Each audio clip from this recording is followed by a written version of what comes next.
Rupganj union BNP অঙ্গ ও সহযোগী সংগঠনের উদ্যোগে বিএনপির দোয়া ও ইফতার মাহফিল অনুষ্ঠিত হয়েছে।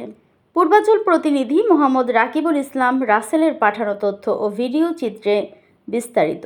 নারায়ণগঞ্জের রূপগঞ্জ উপজেলা সদর ইউনিয়ন বিএনপি অঙ্গ ও সহযোগী সংগঠনের উদ্যোগে আলোচনা সভা, দোয়া ও ইফতার মাহফিল অনুষ্ঠিত হয়েছে।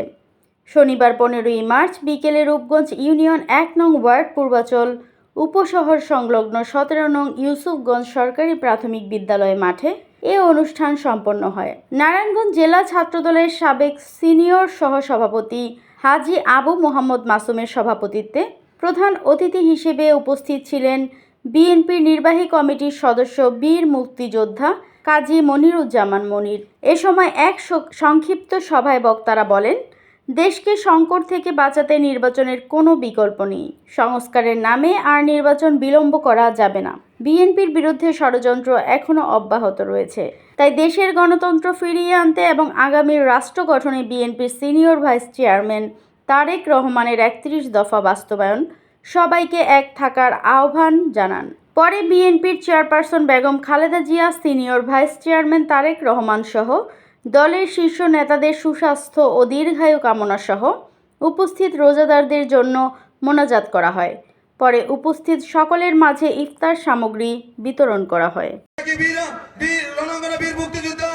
আমাদের প্রাণের নেতা কাজী মনিরুজ্জামান মনির সাহেব, উনি বিজেপির সভাপতি, উনি রণাঙ্গনের বীর মুক্তিযোদ্ধা। আমরা তার পিছনে রাজনীতি করে গর্বিত মনে করি। কোনো ধরনের কাদা সরাসরিতে লিপ্ত হবো না। আমরা সবাই কাঁধে কাঁধ মিলে এই দলটাকে ক্ষমতা আনার চেষ্টা করি। দলের নেতা কর্মীরা বিশেষভাবে দায়িত্ব পালন করেছে।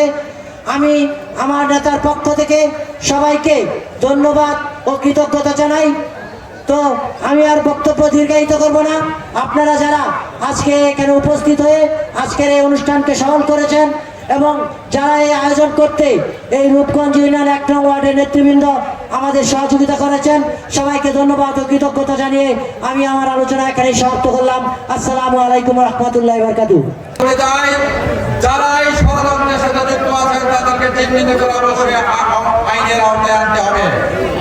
আমরা এই দেশকে ভালোবাসি, দেশের মানুষকে ভালোবাসি, আমরা গণতন্ত্রে বিশ্বাস করি।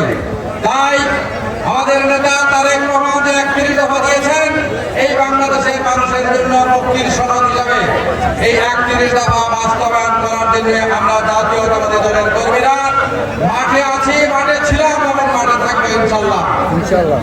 দৈনিক আজকের বাংলা .net